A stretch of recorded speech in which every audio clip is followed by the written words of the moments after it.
I'm really bored, so let's talk about some Comic-Con announcements. Starting off with Marvel, because they're the ones who just have more things going on, I guess. They announced several new movies, some casting choices, and various stages of development for their TV series and other properties that did not have active films at development, at least at the time of this announcement. They also didn't reveal release date for, say, Guardians of the Galaxy Volume 3, probably because James Gunn is going to be busy on the Suicide Squad for the next few years, Black Panther 2, which we know is in some kind of active development. Thor 4 was only just announced, so it makes sense that they wouldn't give it a release date yet. And I'm sure there's some other stuff that I missed, but who gives a shit? Let's get on to the stuff that actually has some kind of information known about it. The first big film is The Eternals, coming out in November 20th of 2020, starring Angelina Jolie, Richard Madden, and it's going to be directed by Chloe Zhao. I don't know who Chloe Zhao is, and I don't give a fuck about this property, so let's keep going. Next is the Disney Plus show Falcon and the Winter Soldier, coming out in fall 2020 on, of course, Disney Plus. This is a sequel to Captain America Civil War, so that is an automatic fuck off from me. The next one is Shang-Chi and the Legend of the Ten Rings, and of course it will star Shang-Chi and the real Mandarin. It's basically gonna be a big movie pandering to all the assholes who don't get why Iron Man 3 is good, so I also give it an automatic fuck off based on that fact alone.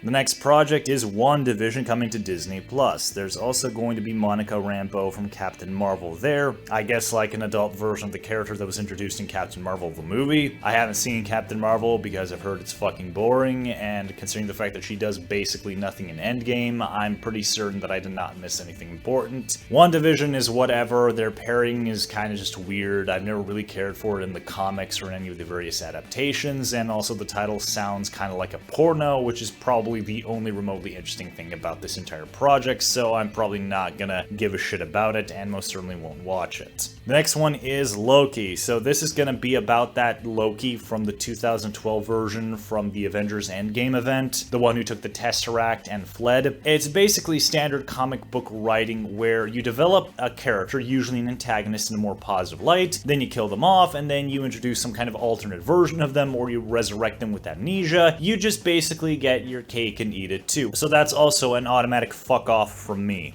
Next is Doctor Strange in the Multiverse of Madness. That is a really damn cool title. Scott Derrickson is coming back as the director from the original Doctor Strange film. He says he wants to make the first scary MCU movie, and while Marvel experimenting with different genres is pretty much one of the biggest loads of marketing bullshit being spewed out and eaten up by general audiences, I do think that Doctor Strange's abilities are at the very least going to be much crazier now that we've had Endgame and of course Infinity War showcase some of his greater abilities and getting fairly good reception for it. This is also going to be having Wanda show up, with Elizabeth Olsen of course reprising her role. Wanda is really boring as a character. The most interesting thing about her is that she's fucking a robot played by an actor like 30 years older than her. But I hope that if she does show up in this, they start doing some more interesting things with her abilities at the very least, because Wanda's skill set is just pick shit up, grab shit, and then throw shit at other shit. And I guess an energy shield sometimes in levitation.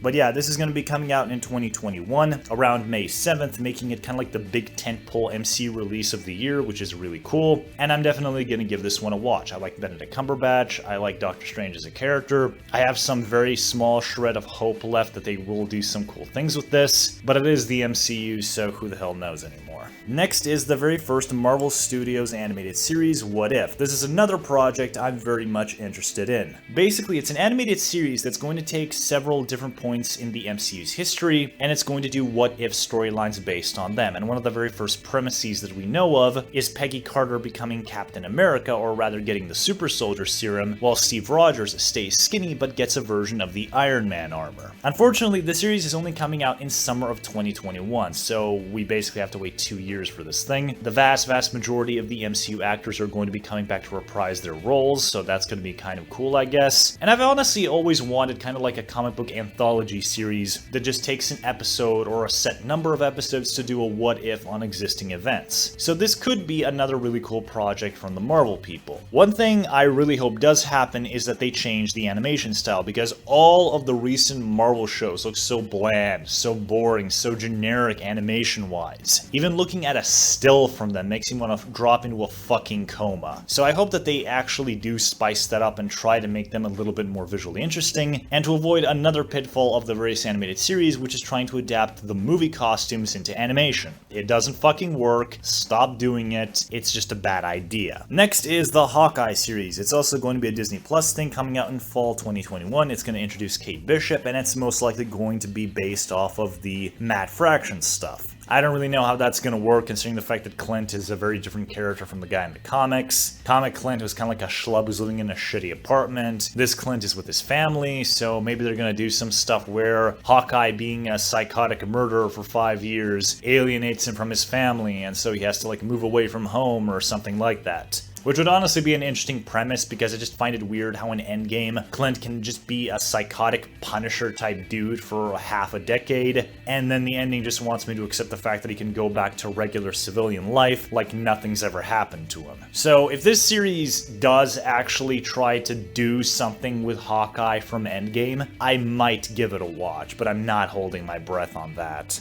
Then there is Thor Love and Thunder, the most random announcement imaginable, because Natalie Portman really emphasized for years that she was done with Marvel, then she came back for Endgame, and I guess that was kind of like a tease for this film, where she's going to be playing Lady Thor from the Jason Aaron run of the comics. Valkyrie's going to be playing as a big supporting character, like a co-star, I guess. I liked Lady Thor well enough, but one of the more interesting things about her was that Jane Foster at the time had cancer, she was dying with it, and Lady Thor was kind of her reprieve from death. So unless they do that thing in the movies, I don't really think I'm going to give this thing 2 seconds worth of my time. Then there's Black Widow, which is going to be set after Captain America Civil War, and Taskmaster is going to be the villain. I don't give a fuck, because Scarlett Johansson is just whatever. And among some of the other minor / more medium announcements was the fact that Mahershala Ali is going to be playing Blade. He's a pretty good actor from the stuff I've seen him in, which isn't much, and I think he could make a really cool Blade. I just don't really give a fuck. They're also doing like a Fantastic Four film, they're doing something with the mutants, yada yada yada. I don't really care. The Fantastic Four has always been pretty boring to me, and I don't really want to see what the hell Kevin Feige's bland version of the X-Men is going to look like, so that's another pass from me. Then there are some DC announcements. Titans is coming back, so is Doom Patrol. I don't care about Titans, but Doom Patrol seems kind of interesting. I haven't seen the very first season, save a few clips. It's going to be appearing on DC Universe and that whole HBO Max thing. And I still don't know why DC Universe exists as its own streaming service. The HBO thing is obviously supposed to be the Warner streaming service, so just get the fuck rid of DC Universe and put all your stuff on HBO Max. It's automatically going to do so much better. Some concept art was shown for Birds of Prey, which I don't really care about. Some more Arrowverse was shown off, which I also don't really care about, except one thing, and that is Brandon Routh playing Kingdom Come Superman. That fact alone is probably going to get my ass to watch Crisis on Infinite Earths, the next big CW universe event. I'm probably not going to understand what the fuck is going on, considering the fact that the Arrowverse is this whole convoluted mess made up of various different spin-offs and time travel and CW drama